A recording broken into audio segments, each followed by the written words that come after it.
Second श्लोक के संबंध में चुटकुला सुना था। पहला वाला बहुत आसान है तो उसकी व्याख्या नहीं करेंगे, खाली पढ़ देंगे, लेकिन दूसरा वाला बहुत रोचक है तो हम उसको पढ़ेंगे। फोन दे सकते हैं जिनके पास फोन नहीं है या ग्रुप में नहीं है तो ग्रुप में श्लोक देख लीजिएगा। सभी को आवाज आ रहा है इसमें, जूम में? ठीक है।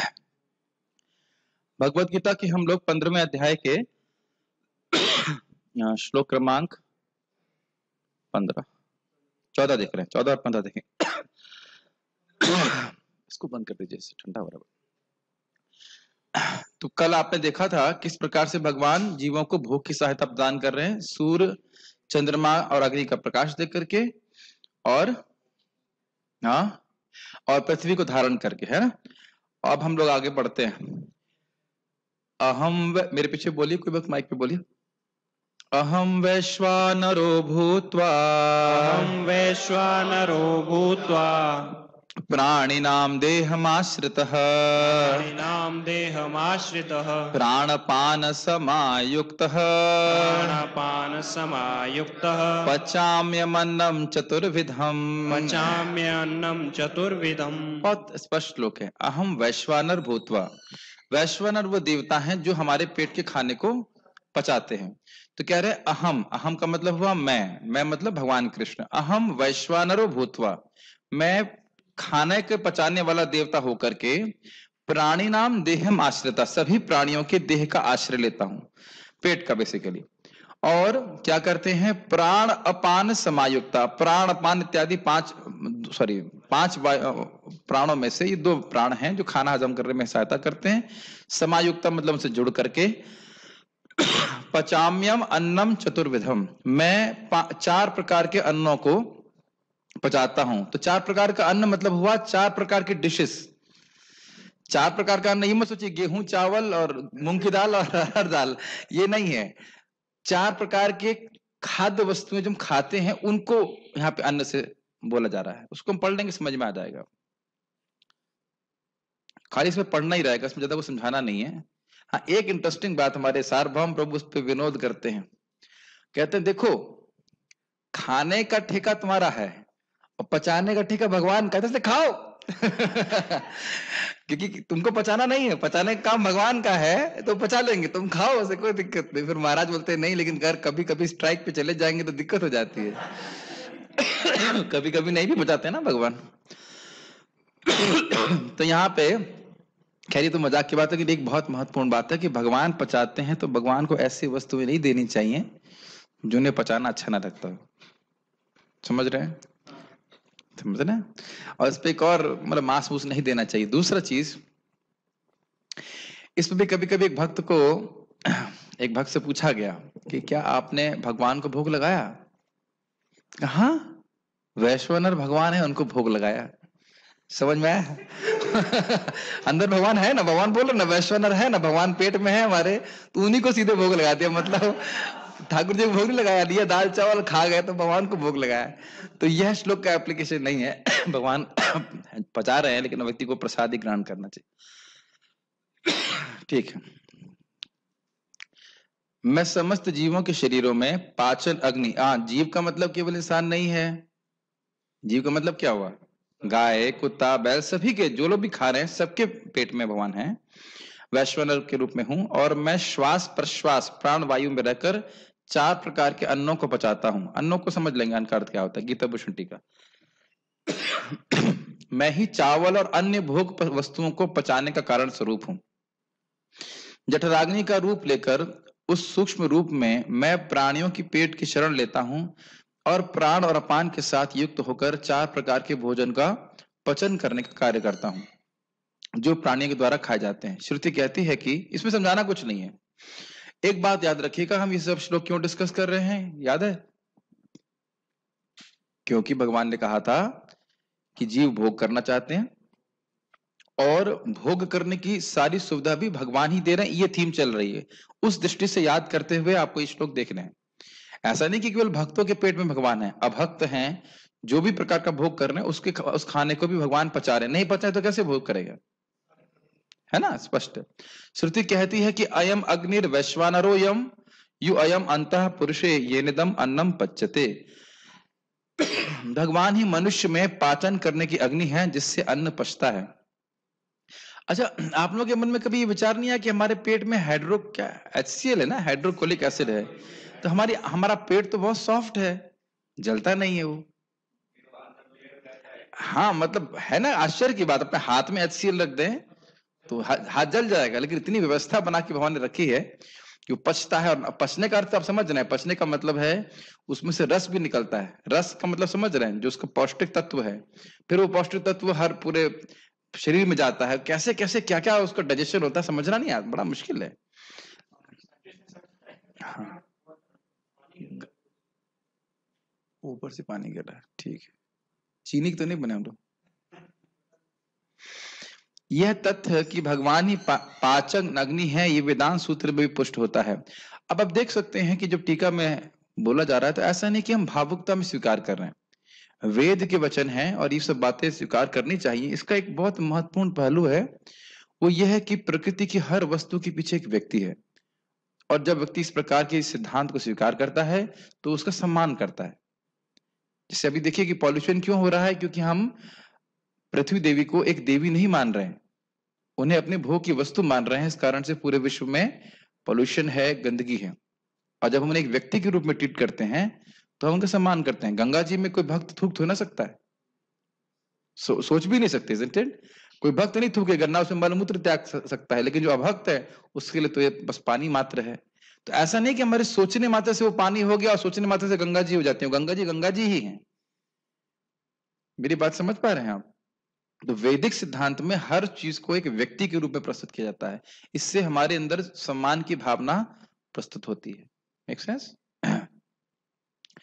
यह तथ्य कि हाँ भगवान, उसके बाद में पढ़ रहे, यह तथ्य कि भगवान ही पाचन अग्नि है, यह वेदांत सूत्र में भी पुष्ट है। यथा शब्दादिभ्यो अंतः प्रतिष्ठानाच्च, भगवान शब्द के भीतर मतलब साउंड के भीतर, शरीर के भीतर, वायु के भीतर, यहाँ तक कि पाचन शक्ति के रूप में भी आमाशय में भी उपस्थित हैं। अच्छा, 4 प्रकार के भोजन इस प्रकार के हैं। मैं इसलिए बस सिंपल है पढ़ना, इसमें कुछ समझाना नहीं। भक्षम, जिन्हें दांतों से चबाया जाता है, जैसे चना या रोटी आदि, इसे चर्व्यम भी कहते हैं, है कि नहीं? भक्षम समझ में आ गया? रोटी को तोड़ करके चबा चबा के खाते हैं, ठीक। भोज्यम, चावल और सूप, हमारे पांडे प्रभु बनाते थे ना। अब अगली बार टमाटो सूप बनाए तो आपको याद रखना चाहिए, वैश्वानर भूतवा, 4 प्रकार के अन्न को भोजन वो करते हैं। रोटी खाओ तो भी।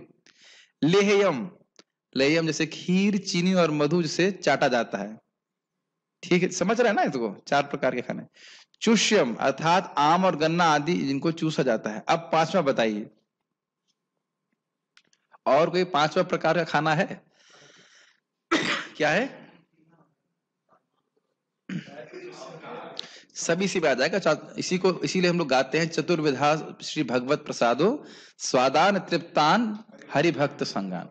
ये 4 प्रकार के भोजन बना करके भगवान को समर्पित किए जाते हैं। चपाती हो गया ना, चपाती वाला पहला तो तोड़ के खाया था। चावल को तोड़ा थोड़ा ना जाता है, समझ ना? तो इस प्रकार से ये बताया गया है। भाई ये मेरी टीका नहीं है, बलदेव जी की टीका, उनसे झगड़ा कर लेना। लेकिन कह रही बात है कि 4 प्रकार के भोजन होते हैं, उसके बाद 5वां नहीं होता है, तो उसी को जो है अर्पित किया जाता है भगवान को, फिर भक्त लोग खाते हैं। जब भगवान कहते हैं कि, एक इंटरेस्टिंग बात उपनिषद में बड़ी अच्छी आती है कि जीव खाना खाता है और फिर खाना जीव को खाता है, और वो फिर और वही जीव खाना बन जाता है। बड़ा इंटरेस्टिंग है, समझ में आए? हमारा शरीर में हम हमसे खा रहे कि नहीं खा रहे? क्या इस शरीर में हम भोजन डाल रहे हैं कि नहीं डाल रहे हैं? और उस कुछ समय के बाद हमारा शरीर भोजन बन जाएगा कि नहीं बन जाएगा? बड़ा बड़ा स्ट्राइकिंग बात थी, सोचा कभी आपने ऐसे? अभी हम भोजन खा रहे हैं, जब मर जाएंगे तो कीड़े हमारा भोजन खाएंगे, अग्नि को भोजन दे दिया जाएगा शरीर के रूप में। कितना इंटरेस्टिंग है। भोजन को खाने का मतलब नहीं, मेरा कहने का मतलब ये था कि हम भोजन को नहीं खा रहा है, हम लोग भोजन कर रहे हैं और हम लोग ही भोजन बन जाएंगे। हम लोग का मतलब हमारा शरीर। साइड पॉइंट है, उपनिषद की बातें से पढ़ रहा था तो देखा है उसमें। जब भगवान कहते हैं कि वे ही चंद्रमा या एक पॉइंट बहुत इंपॉर्टेंट है, लेकिन अगर बात आ रही है तो समझ लेना चाहिए। ये भगवान कृष्ण की बात है, बहुत गंभीर, कि मेरे भक्त, भगवान कृष्ण 11वें स्कंद में कहते हैं, बहुत चतुर हैं, सबसे अधिक चतुर हैं। क्यों चतुर हैं? क्योंकि ये शरीर मृत्यु के बाद किसकी कोई वैल्यू नहीं रहती, आप पूरे शरीर को जला देते हो, है कि नहीं? लेकिन इसी शरीर से हम भगवान कृष्ण की सेवा करते हैं तो हम उनके धाम की प्राप्ति करते। क्या बुद्धिमानी है कि नहीं? आप देखिए कि हरे कृष्णा कृष्णा कृष्णा हरे हरे, हरे राम राम राम हरे हरे। कैसे बोलते हैं आप? ये कौन से अंग के माध्यम से बोलते हैं? राजकुमार बताओ कैसे बोलते हो, हाथ से या आंख से, मुंह से बोलते हैं? तो आप समझ गए कि आप अपनी जीभ से बोलते हैं। जीभ सबको भगवान ने दी ना, 6 इंच के बराबर से बोलने की शक्ति भी दी है ना। और क्या मरने के बाद हम कुछ बोल पाएंगे? ये सब चीजें क्लियर हैं। और जीभ भी जल के समाप्त हो जाएगी। लेकिन जब तक जिंदा हैं, अगर भगवान का नाम उच्चारण करते हैं तो यही नाम उच्चारण हमको भगवान के धाम की प्राप्ति करा देगा। बुद्धिमानी है कि नहीं? आप पॉइंट पकड़ रहे हैं भगवान कृष्ण का। आप फल फूल की वैल्यू क्या है, एक केले की वैल्यू क्या होती है, कृष्ण को समर्पित कर देते हैं तो कृष्ण हमेशा उसको याद रखते हैं, उस व्यक्ति को अपना धाम देते हैं। आप, मैं अपने भावुकता में नहीं बोल रहा हूं, 9वें अध्याय में पढ़े हैं कि जो व्यक्ति भगवान को अपना खाना समर्पित करता है, उनके लिए तपस्या करता है, उनके लिए कर्म करता है, वो उनके पास चला जाता है। Does it make sense?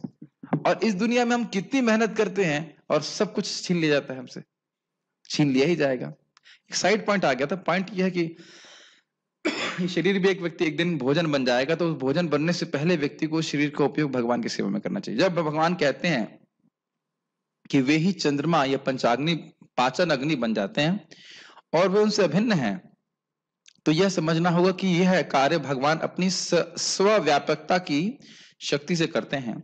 अर्थात वे भौतिक वस्तु नहीं बन जाते, अपितु उनमें प्रवेश करते हैं। इसका मतलब बहुत आसान है कि ये जितने भगवान बोल रहे हैं कि मैं चंद्रमा की अग्नि हूं या मैं सूर्य की अग्नि हूं, तो यह नहीं सोचना चाहिए कि भगवान कोई भौतिक तत्व है। आपको हमेशा स्मरण करना होगा कि भगवान पूरी तरह से चिन्मय वस्तु हैं, सच्चिदानंद विग्रह हैं, लेकिन उनके अंदर एक और शक्ति है कि वो हर जगह अपने आप को व्याप्त कर सकते हैं।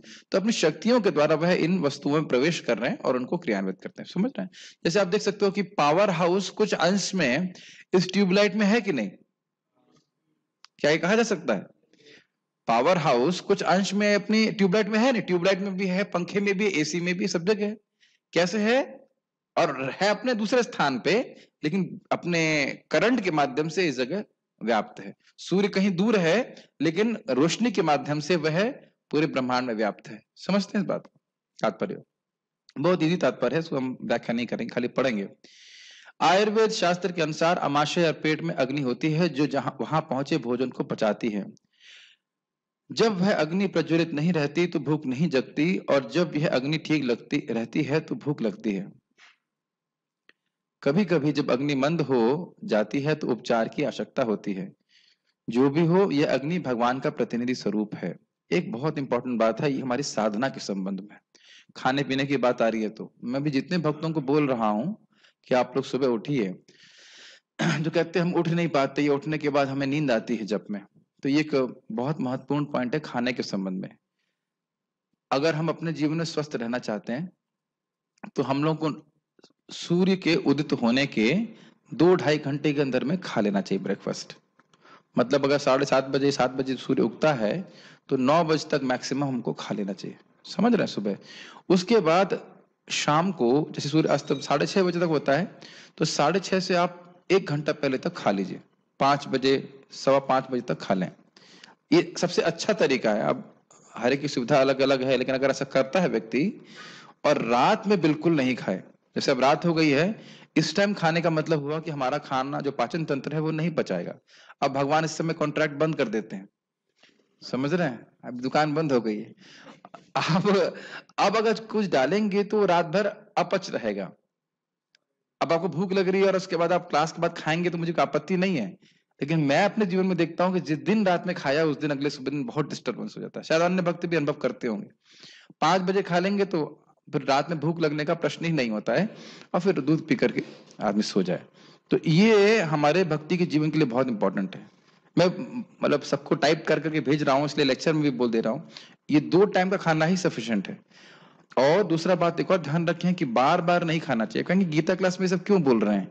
क्यों? क्योंकि इसका हमारी साधना से संबंध है। तो भगवान को ज्यादा परेशान नहीं करना चाहिए। भगवान पचा रहे हैं कुछ, उतने में चावल डाल दिया, फिर पकौड़ा डाल दिया, फिर ये ऐसा नहीं है। उतना पचाने काम किया। जैसे वक्त सार्वभौम प्रभु बड़ा अच्छा उदाहरण दिया कि कोई माता जी बोलने, एक मतलब पत्नी है, उसके पति ने कहा कि भी 4 लोग आए खाने के लिए, खाना बनाओ। बनाना चालू किया उसने, चावल आधा पक गया, कल एक और आदमी आ गया और बढ़ा दो, तो उसने और चावल डाल दिया। फिर बोले एक आदमी और आ गया तो एक और चावल बढ़ा दो। तो आप जान रहे हैं कि जो बीच बीच में चावल डाला जाएगा वह पकेगा नहीं, अध पका रह जाएगा। ये अच्छी बात है, प्रैक्टिकल चीजें भी सीखनी चाहिए।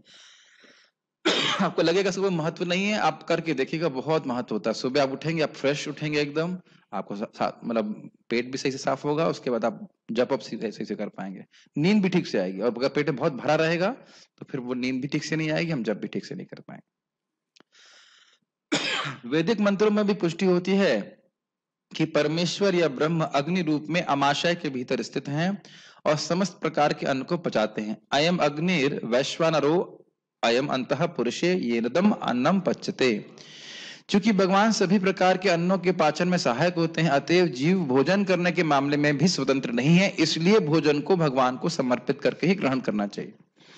जब तक परमेश्वर पाचन में सहायता नहीं करते तब तक खाने की कोई संभावना नहीं है। इस प्रकार भगवान ही अन्न को उत्पन्न करते हैं। और ये लाइन समझ में आई आपको? बहुत इंटरेस्टिंग लाइन है। जब भूख नहीं लगती है, माता जी भूख नहीं लग रही है ना? नहीं लग रही है। क्यों नहीं लग रही है? क्योंकि जो खाया है वो पच नहीं रहा है। ये तो हो रहा है, यस नो? अरे तो उपकाई आ रही है तो क्या मतलब है, क्यों आ रही है? खाना नहीं पच रहा है ना, नहीं पचा। जब खाना पचेगा तब तो नेक्स्ट बैच के लिए मन करेगा ना। तो अब देख रहे हैं कि, अब देखिए प्रैक्टिकल, हम अगर भाई खाना एक बहुत बड़ा सुख है जगत में, है कि नहीं? तो खाने के सुख के लिए भी हम लोग भगवान में पूरी तरह से आश्रित, इसीलिए हम लोग प्रार्थना करके भगवान से प्रसाद ग्रहण करते हैं। इस प्रकार भगवान ही अन्न को उत्पादन करते हैं। ये कहां बताया था? पिछले श्लोक में। चंद्रमा बन करके रस देते हैं, याद है ना? और वही पचाते हैं पेट में जब अन्न पहुंचता है, और उनकी ही कृपा से हम जीवन का आनंद उठाते हैं। तो जीवन में इतना जो कृपा कर रहा है उस पर हमें उसके सुखी करने का कार्य करना चाहिए। वेदांत सूत्र में भी इसकी पुष्टि हुई है। शब्दादिभ्यो अंतः प्रतिष्ठानाच्च। मैं जल्दी जा रहा हूं क्योंकि इसमें पढ़ चुके हैं ऑलरेडी टीका में। भगवान शब्द के भीतर, शरीर के भीतर, वायु के भीतर, यहां तक कि पाचन शक्ति के रूप में भी अमाशय में स्थित है। अन्न 4 प्रकार का होता है, कुछ निगले जाते हैं, कुछ चबाए जाते हैं, कुछ चाटे जाते हैं तथा कुछ चूसे जाते हैं। भगवान सभी प्रकार के अन्नों की पाचन शक्ति है। क्या सीखा इस श्लोक में? कि अन्न हजम करने के लिए भी हम भगवान पे आश्रित हैं। ठीक, क्लियर? मैं समझता नहीं, यहां तक कोई प्रश्न होगा? ये श्लोक अब हम बहुत इंटरेस्टिंग है, इसको आप लोग याद भी रखना, मेरे पीछे बोलिए। और इसका बहुत रहस्यमय कनेक्शन है अगले श्लोक से, जिसकी व्याख्या हम लोग कल करने का प्रयास करेंगे। बहुत ही रहस्यमय, बट अभी आप देखिए इसको। सर्वस्य चाहं हृदि सन्निविष्टो, सर्वस्य चाहं हृदि सन्निविष्टो, मत्तः स्मृतिर्ज्ञानमपोहनं च, स्मृतिर्ज्ञानमपोहनं च, वेदैश्च सर्वैरहमेव वेद्यो, वेदैश्च सर्वैरहमेव वेद्यो, वेदान्तकृद् वेदविदेव चाहम्, वेदान्तकृद् वेदविदेव चाहम्, सर्वस्य चाहं हृदि सन्निविष्टो, सर्वस्य चाहं हृदि सन्निविष्टो, मत्तः स्मृतिर्ज्ञानमपोहनं च, स्मृतिर्ज्ञानमपोहनं च, वेदैश्च सर्वैरहमेव वेद्यो, वेदैश्च सर्वैरहमेव वेद्यो, वेदान्तकृद् वेदविदेव चाहम्, वेदान्तकृद् वेदविदेव चाहम्। बहुत सुंदर श्लोक है। सर्वस्य चा अहम, सभी के हृदय, सर्वस्य चाहम हृदय सन्निविष्टो, सभी के हृदय में मैं ही हूं। सर्वस्य, सभी के, चा अहम हृदय, सभी के हृदय में, सभी प्राणियों के हृदय में मैं ही हूं। समनिविष्टो, उनके पास ही बैठा हुआ हूं, जीवों के पास मैं हूं। और क्या कर रहे हैं? मत्तः स्मृतिर ज्ञानम अपोहनम चा, मुझसे ही स्मृति आती है, मुझसे ही ज्ञान आता है, और मुझसे ही अपोहनम मतलब विस्मृति आती है। इसको अभी टीका में बहुत अच्छी व्याख्या की गई है, बहुत ध्यान पूर्वक सुनिएगा। अच्छा, फिर भी हम समझाते हैं थोड़ा सा, स्मृति किस चीज की? जो हमने, प्लीज बहुत ही ध्यान पूर्वक सुनिए, पूर्व जन्मों में जो हमने भोग किए हैं या इस जन्म में भी जो पहले भोग किए हैं, उनकी स्मृति। नहीं समझ में आई बात? पूर्व जन्म में जो भोग किए हैं और इस जन्म में भी जो कार्य किए हैं, भोग किए हैं, उनकी स्मृति। ये अपने जीवन में देखते हैं ना, कुछ चीजें याद रहती है कि हमने पहले किया है, हम फिर से कर। जैसे आज बैगन की सब्जी खाने का मन कर रहा है, क्यों मन कर रहा है? क्योंकि पहले खाया है, वो इच्छा स्टोर्ड है, भगवान याद दिलाते हैं तुमने बैगन खाया था, फिर से इच्छा करो। ये समझ में आ रहा है? ये बहुत प्रैक्टिकल श्लोक है, प्लीज बहुत ध्यान पर सुनिए। अच्छा, बैगन तो खाया था, याद दिला दिया, अब यह भी तो ज्ञान होना चाहिए कि बैगन मिलता कहां पे है, बैगन की सब्जी कैसे बनती है। क्यों भाई, जरूरी है ना? आप लोगों को लग रहा है कि ये सब इतनी सिंपल बातें क्यों कर रहे हो? अभी मैं अपने जीवन का एग्जाम्पल दूंगा ना, तो दिमाग घूम जाएगा। अभी दूंगा एग्जाम्पल। बैगन की सब्जी खाने में कौन सी बड़ी बात है? दो बड़ी बातें। एक, आपको याद रहना चाहिए कि बैगन की सब्जी कैसी लगती है। आपको तो याद रहता है, उसमें क्या मुश्किल है? कोई मुश्किल नहीं है कि नहीं? और यह भी याद रखना चाहिए कि फिर से कि बैगन की सब्जी बनेगी कहाँ, कैसे बनेगी, क्या मसाले पड़ते हैं। मैं एग्जाम्पल बैगन की सब्जी का दे रहा हूं, आप किसी भी इंद्रिय तृप्ति को ले लीजिए, और इन दोनों के ज्ञान को तिरोहित करने वाले भी कृष्ण हैं। ये हमने केवल भोग के संबंध में बोला, लेकिन अगर आप भक्ति के संबंध में रखें तो बहुत सुंदर है। पिछले जन्म में मैंने भक्ति की है, तो भगवान इस जन्म में फिर से मुझे स्मृति देते हैं। कैसे देते हैं पता नहीं आप लोगों के संग ऐसा हुआ कि नहीं हुआ, लेकिन मेरे संग तो मैंने देखा, मैंने पहले भी रिपीट किया था, मुझे कोई प्लानिंग नहीं थी, मुझे कुछ पता नहीं था कि इस्कॉन जैसी कोई चीज होती है या डिवोटी कुछ होते हैं, और मैं से भगवान डायरेक्ट किया। और मैं उस दिन क्लास में नहीं जाने वाला था, लेकिन एक व्यक्ति ने बोला कि आज कंपलसरी अटेंडेंस होगी, तो इसलिए चले गए, और वहां उन्होंने दिखाया आत्मा परमात्मा प्रभात ग्रंथ। क्या ये परमात्मा के द्वारा निर्देशित नहीं दिखता आपको? और माता जी सामने ही है, पूछ लीजिए कभी पूजा किया हमने? किया है पूजा कभी?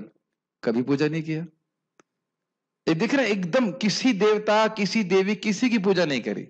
और जिस दिन बताया गया कृष्ण भावना के बारे में, सही है, तो स्मृति कौन दे रहा है? ये कोई मैं स्पेशल नहीं हूं, आप सभी लोग इसी प्रकार से हैं। इतने लोग हम लोग प्रीचिंग करने के लिए आते हैं, सारे लोग तो नहीं कृष्ण भावना स्वीकार करते।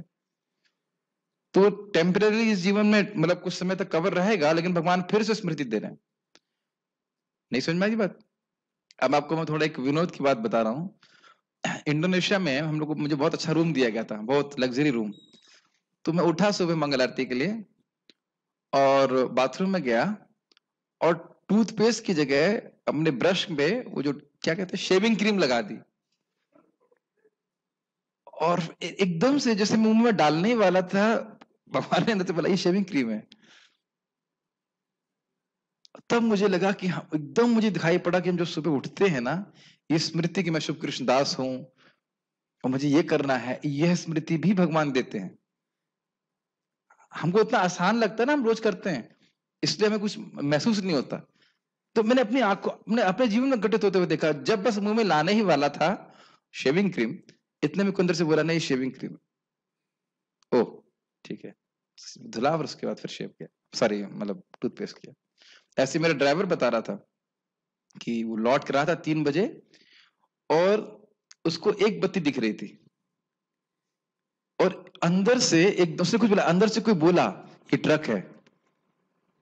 अभी हमारे सेवा कर पा रहे हो आप, समझ रहे ना? ट्रक का एक बत्ती जब बंद थी, अंदर से कोई बोला ये ट्रक है, उसने गाड़ी फिर काट करके साइड से निकाल दी। सुबह का समय था। तो अभी देख रहे हैं कि हम अपने भौतिक कार्यों पे भी भगवान में पूरी तरह से आश्रित हैं। कभी आपने देखा नहीं, आप लोग तो कुकिंग करते होंगे, बड़े अच्छे जो कुक होते हैं, बड़ी सब्जी बन रही है और ऐसे मुट्ठी लेकर के नमक डाल देंगे और एकदम एग्जैक्ट बनेगा, और एक दिन नहीं रोज करते हैं ऐसा। है कि नहीं? आप सोचेंगे अरे कैसे इतना सब्जी बन रही, कैसे डाल रहे? तो आप देख रहे हैं भौतिक कार्यों के लिए भी व्यक्ति भगवान पे आश्रित है। एक और एग्जाम्पल दूंगा, जिन्होंने केमिस्ट्री पढ़ी वो समझते होंगे, बेंजीन का स्ट्रक्चर एक साइंटिस्ट, नाम तो भूल गया, साइंटिस्ट को सपने में रिवील कर दिया था। जो भी रहा हो, तो कौन दिया आइडिया? वो भगवान दिए। तो कभी कभी लोग कहते हैं कि ईश्वर कौन है, भगवान कौन है, तो भगवान कृष्ण हैं जो सभी के हृदय में हैं। और एक और इंटरेस्टिंग बात है, देखिए इस जगत में सभी कुछ नियमन जो होता है वो अंदर से होता है, बाहर से बहुत कम होता है। पावर हाउस लीजिए, कार लीजिए, हवाई जहाज लीजिए, और भी कुछ भी जो भी आप सोच सकते हो नियंत्रण, वो सब अंदर से हो रहा है। ये मानते हैं? कार को बाहर से नियंत्रित किया जाता है क्या? जेसीबी ले लीजिए, किसी भी चीज को लेंगे अंदर आदमी बैठा रहता है, वो कंट्रोल करता है। होता है कि नहीं? उसी प्रकार से भगवान अंदर हमारे हृदय में बैठे हुए हैं और हमारे स्मृति को, ज्ञान को और अपोहनम मतलब विस्मृति को भी कंट्रोल कर रहे हैं। भगवान से इसलिए प्रार्थना करना चाहिए। प्रभुपाद जी बहुत अच्छा बोलते हैं इस संबंध में कि भगवान आप मेरे हृदय में हैं, मुझे भोग के सारे विचारों का विस्मरण करा दीजिए, और ऐसा स्मरण कराएं कि मैं हमेशा आपकी भक्ति कर सकूं, आपका स्मरण कर सकूं। ये भगवान कर सकते हैं। Make sense? अच्छा हम भगवान, अच्छा एक और बहुत इंटरेस्टिंग बात है कि भगवान भोग का ज्ञान दे रहे हैं, दे रहे हैं कि नहीं सबको? तो आप कहेंगे भगवान फिर अपने बारे में ज्ञान क्यों नहीं दे देते? प्रश्न समझ रहे हैं? सभी को भोग करने का ज्ञान अपने आप दे रहे हैं कि नहीं दे रहे?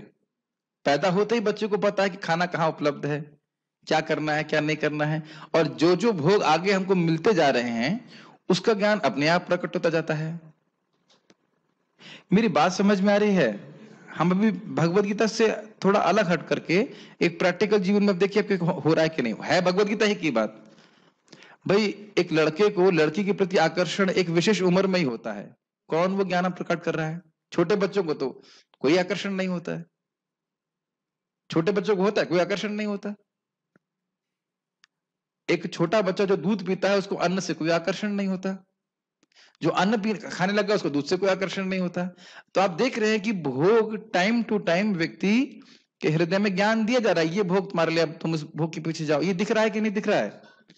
तो क्यों भगवान भक्ति का ज्ञान इस तरह से सबको नहीं दे रहे हैं? ये तो सबको दे रहे हैं कि नहीं दे रहे हैं? ये भोग करो, ये भोग करो, ये भोग करो, ये भोग करो। तो ये बहुत ही गंभीर बात है। जब तक हम भगवान के लिए कुछ करते नहीं हैं, चाहे जप न करें या जप करना हो या भगवान का प्रसाद हो या भगवान को प्रणाम करना हो, जब तक हम कुछ विष्णु कृत्य नहीं करते, भगवान एकदम चुप बैठे रहते हैं। चुप का मतलब मुक्ति के बारे में कर, बाकी जो कुछ भोग का ज्ञान देते रहेंगे, लेकिन तब तक चुपचाप बैठे रहते हैं। लेकिन यदि हमने गलती से भी भक्ति कर ली, क्या बोल रहा हूं मैं, गलती से भी भक्ति कर ली, तो फिर भगवान हमको प्रेरणा देंगे भक्ति करने के लिए। हमारे रिश्तेदार एक हैं, उन्होंने यहाँ पे 2 साल पहले की बात होगी, गोवर्धन पूजा वाले दिन कम से कम 1000 वैष्णवों को हाथ से प्रसाद वितरण किया था। आज वो लोग 2 माला जप कर रहे हैं। और उनको मुझे वो जिस दिन कर रहे थे तभी मैं हंस रहा था मनी में, कई लोग गए, फंस गए लोग। मैंने कहा पक्का फंसे ये लोग। क्यों? वैष्णव सेवा कर दी वृंदावन धाम में कार्तिक मास में गोवर्धन पूजा के दिन, और स्पॉन्सर भी किया। अब कहां जाएंगे आप बताइए? अगर कोई व्यक्ति वैष्णव जा रहा है, रास्ते में कोई प्रीचिंग करने जा रहा है, मंदिर जा रहा है, और किसी से रास्ता पूछ ले कि भाई वो मंदिर कहाँ है, वो प्रचार केंद्र कहाँ है, और उसने बता दिया भाई वहां है ऐसा ऐसा, उसको भी काउंट कर लिया जाता है, यहाँ तो हाथ से सेवा हुई है, यहाँ तो हाथ से सेवा हुई है। तो भक्त लोग उसमें, मैंने पहले भी चर्चा कर चुका हूँ, ये जब मैं एग्जाम्पल दे रहा हूँ कि जान अनजान कैसे भी अगर आपने भक्ति कर ली, बस फिर भगवान धीरे धीरे ज्ञान आपको देने लग जाएंगे, आपको अच्छा लगने लगेगा। पहले नहीं कर पा रहे तब कर पा रहे। ये सब विज्ञान है, इसको समझने का प्रयास कीजिए। आप जो चम्मच चला रहे हैं, प्रसादम वितरण कर रहे हैं, कुछ सब्जी काट रहे हैं, वैष्णव कोई भी सेवा कर रहे हैं, उस सब आपके अकाउंट में जा रहा है, और तब भगवान फिर ज्ञान देते हैं, हाँ अब तुम मेरी भक्ति करो। ये विज्ञान समझ में आ रहा है? साथ ही मुक्त करने के लिए भगवान क्या करते हैं, वेदैश्च सर्वेर अहम एव वेद्यो, कह रहे हैं सारे वेदों से मुझको ही जाना जाना चाहिए। ये समझ रहे हैं? वेद पढ़ने का उद्देश्य क्या है? भगवान को जानना। और इस उद्देश्य के लिए ने क्या किया, भगवान ने कहा कि मैं बादरायण यानी कि व्यासदेव बना, और कहा रहे हैं वेदांत कृत वेद विदेव चाहम, वेदांत की रचना करी और वेदांत कृत वेद विदेव चाहम, और वेद को जानने वाला भी मैं ही हूं। अब एक थोड़ी विनोद की बात कर रहा हूं, ये गौरांग प्रभु बता रहे थे, और ये सच्ची घटना है। एक राजा था, उसने पंडित जी से पूछा कि इस श्लोक का अर्थ क्या है। हाँ, कहाँ के थे? नेपाल नेपाल के नहीं थे, इधर थे, असम साइड के थे, सुना मैंने। तो वहां पे चाय बहुत होती है। तो उसने कहा देखो श्लोक क्या लिखा है, सर्वस्य चायम हृदय सन्निविष्टो, सभी के हृदय में चाय पीने की इच्छा है और इस कारण से चाय हम लोगों को जरूर पीनी चाहिए। और आप आश्चर्य करेंगे कि उस राजा ने उस बात को स्वीकार भी किया। तो अब यह बुद्धि कौन दे रहा है? भगवान ही बैठे हुए हृदय में दे रहा। एक संबंध महाराज जी बता रहे थे कि हिरण्यकशिपु हिरण्यकशिपु के सामने नरसिंह देव भगवान है। अगर हमारे सामने नरसिंह देव भगवान आएंगे तो हम क्या उनके सामने तलवार निकालेंगे? दंडवत प्रणाम करेंगे, क्या कहते हैं, जय जगदीश हरे बोलेंगे। लेकिन वो सोच रहा है कि मैं नरसिंह देव से लड़ाई कर रहा हूं, तो लड़ाई कर सकता हूं, लड़ाई भी नहीं कर सकता हूं, अभी तो उनको मार भी सकता हूं। तो ये बुद्धि कौन दे रहा है? भगवान दे रहा है। ठीक है, देखिए मैं अपने मन से कुछ भी नहीं बोल रहा हूं। आप लोग प्रहलाद महाराज के बारे में सुनते हैं, हम लोग चर्चा कर रहे थे, नैषाम मतिस तावत उरुक क्रमांग्रिम, भगवान में मति तब तक जाती नहीं जब तक भक्तों की सेवा नहीं हो जाती। तो भक्तों की सेवा जान अनजान कैसे भी हो जाए, तब भगवान ज्ञान देना शुरू करेंगे कि तुम भक्ति करो, भक्ति कैसे कर सकते हो, मेरे पास कैसे आ सकते हो। ठीक है, श्लोक समझ में आ गया? सभी के हृदय में भगवान है, उनको स्मृति दे रहे हैं, ज्ञान दे रहे हैं, विस्मृति दे रहे हैं। वेद का उद्देश्य भगवान को जानना है और वेदांत की रचना भगवान ने करी है और वेद को वही जानने वाले हैं। ठीक है, मैं प्रत्येक जीव के हृदय में आसीन हूं और मुझसे ही स्मृति, ज्ञान तथा विस्मृति होती है। मैं ही वेदों के द्वारा जानने योग्य हूं, निसंदेह मैं वेदांत का संकलन करता तथा समस्त वेदों को जानने वाला हूं। ठीक, ये तभूषण टीका। यह श्लोक इंगित करता है कि भगवान ही जीव के ज्ञान और अज्ञान दोनों के ही कारण स्वरूप है। इसकी व्याख्या मैंने कर दी थी अभी काफी देर से, कि भगवान ही हमारे हृदय में भोग की प्रवृत्ति डाल रहे हैं और भगवान ही हमको मुक्त करने का होने का भी ज्ञान देंगे, बशर्ते हम लोग उस तरह की इच्छा रखें। मैं ही सोम, वैश्वानर और सभी प्राणियों के हृदय में नियामक के रूप में प्रवेश करने वाला हूं और इन सब की प्रवृत्ति का कारण हूं, अर्थात उनके कर्मों को करने के लिए जो आवश्यक ज्ञान है वह मुझसे ही आता है। ये लाइन आपको समझ में आ रही है? खाना क्या खाना है, खाना पकाना कैसे है, उठने के बाद हमें क्या करना है, ये जितनी भी हम जो क्रियाएं कर रहे हैं उस सब का ज्ञान कौन दे रहा है? भगवान दे रहा है। यही बात बोल रहे हैं। ठीक, श्रुति कहती है अंतः प्रविष्टि शास्त्रा जनानाम, वे सभी के हृदय में नियामक के रूप में प्रवेश करते हैं। इसकी व्याख्या भी मैंने अभी आप लोगों के सामने कर दी थी कि जैसे गाड़ी के अंदर व्यक्ति बैठ करके गाड़ी को कंट्रोल कर रहा है, ऐसे सभी के हृदय में भगवान बैठे हैं और वो कंट्रोल करने। देखिए जब भी हम प्रचार करें तो हमें उद्विग्न नहीं होना चाहिए। उद्विग्न मतलब समझते हैं? चिढ़ना नहीं चाहिए। उद्विग्न नहीं समझते आप लोग? अरे इतना बता दिया भाई, तुम शरीर नहीं हो, आत्मा हो, ये सुन क्यों नहीं रहा है? तो भाई देखो, सुनाने वाला मैं नहीं हूं, सुनाने वाले कृष्ण है। प्रभुपाद जी ने प्रार्थना किया था ना कि आप मुझे अमेरिका लेके आए हैं तो मेरी वाणी को शक्ति दीजिए ताकि इस शब्दों को, भागवत के शब्दों को ये लोग समझ सकें। अब आप देखिए, मैं कई बार उदाहरण दे चुका हूं। गोपाल प्रभु प्रभुपाद जी के शिष्य हैं और वो खुद बता रहे थे, कह रहे थे कि प्रभुपाद जी दिन प्रवचन में कह रहे हैं तो हमें समझना चाहिए कि मैं शरीर नहीं हूं, मैं आत्मा हूं। इसका मतलब क्या है? इसका मतलब आप तो सुन चुके हैं। तो गोपाल प्रभु कह रहे थे मैं ये समझा कि स्वामी जी आत्मा है लेकिन हम लोग शरीर हैं। प्रभुपाद जी कह रहे हैं कि मैं आत्मा हूं, तो मैं आत्मा हूं का मतलब क्या हुआ? आप भी आत्मा हैं। लेकिन वो कह रहे हैं, वो हम सोच रहे थे कि नहीं, स्वामी जी तो आत्मा है, हम लोग शरीर हैं। अब ऐसे व्यक्ति को आप कैसे समझाएंगे, जरा बताइए। तो ये मैं खाली बात कह रहा था, यही नित्यानंद प्रभु भी कहते हैं कि हमारा कर्तव्य है कि महाप्रभु की वाणी को यथावत दें। अब सामने वाला नहीं स्वीकार करता है तो वह उनके और महाप्रभु के बीच में है। मेरी बात आप समझ रहे हैं?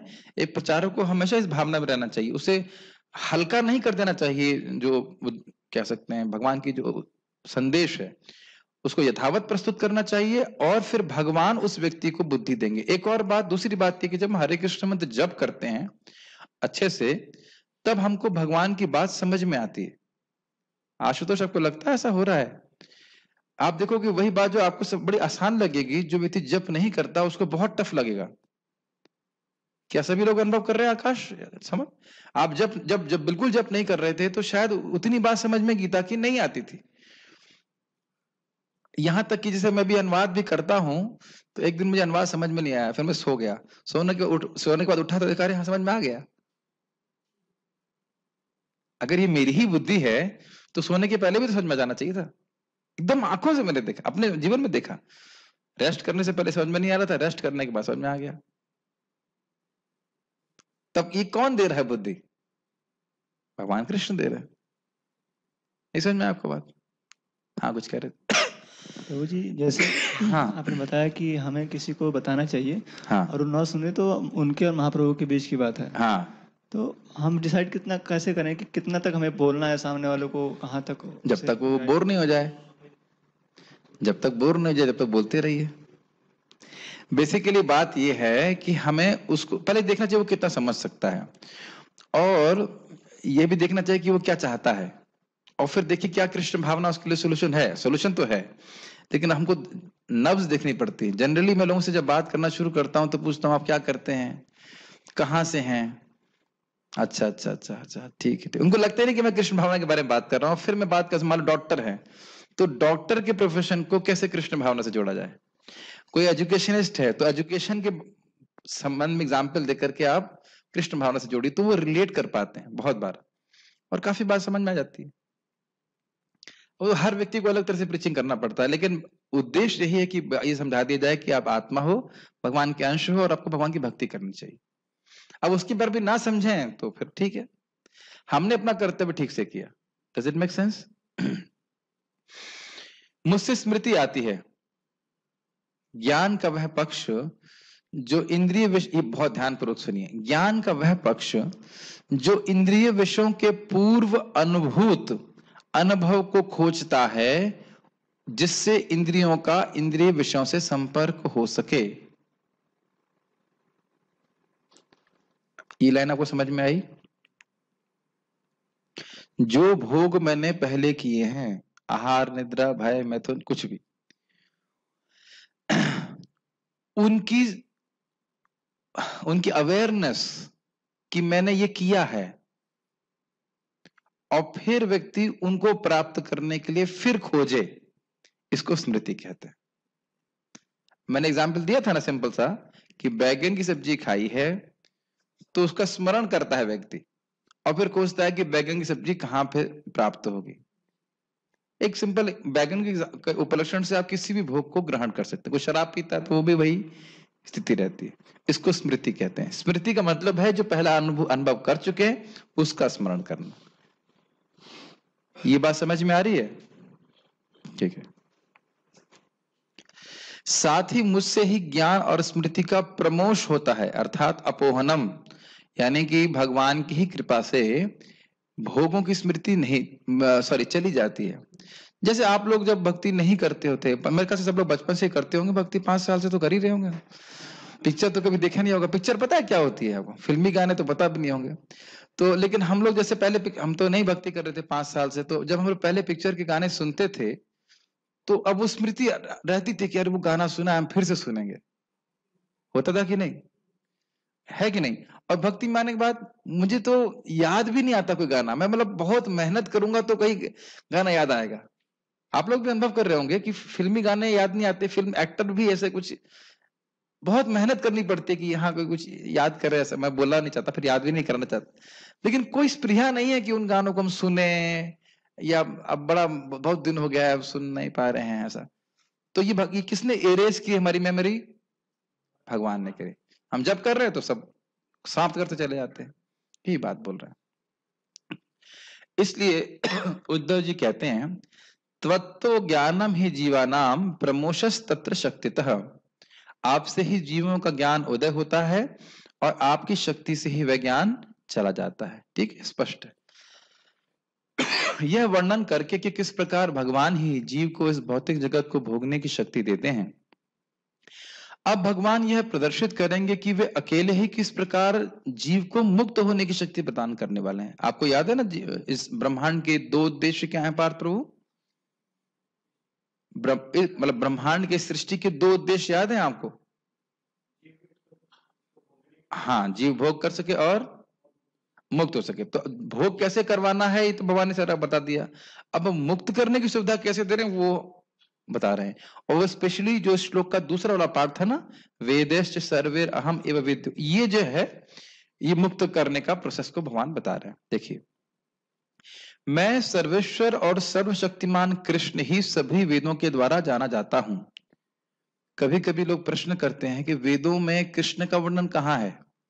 एक भक्त बहुत अच्छा बोल रहे हैं कि जो वेद लिखने वाला है, जो वेद को जानता है, वो बोल रहा है कि वेद के द्वारा भगवान कृष्ण को ही जानना चाहिए।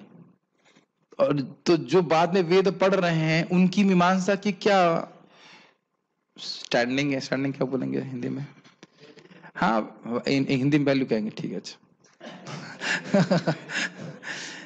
क्या कहेंगे, उसकी महत्व है, उनकी मीमांसा का क्या वह, तुम तो वेद पढ़ रहे हो लेकिन जो वेद लिखा है, जो वेद को जानता है भगवान कृष्ण, वो कह रहे हैं कि वेद का उद्देश्य है उनको जानना। सिंपल सा लॉजिक है। श्रुति कहती है यो असौ सर्वेर वेदेर गीयते, उनका ही गुणगान सभी वेदों में हुआ है। तो यानी अगर मुझे नहीं दिख रहा है इसका मतलब क्या है, मुझ में गलती है।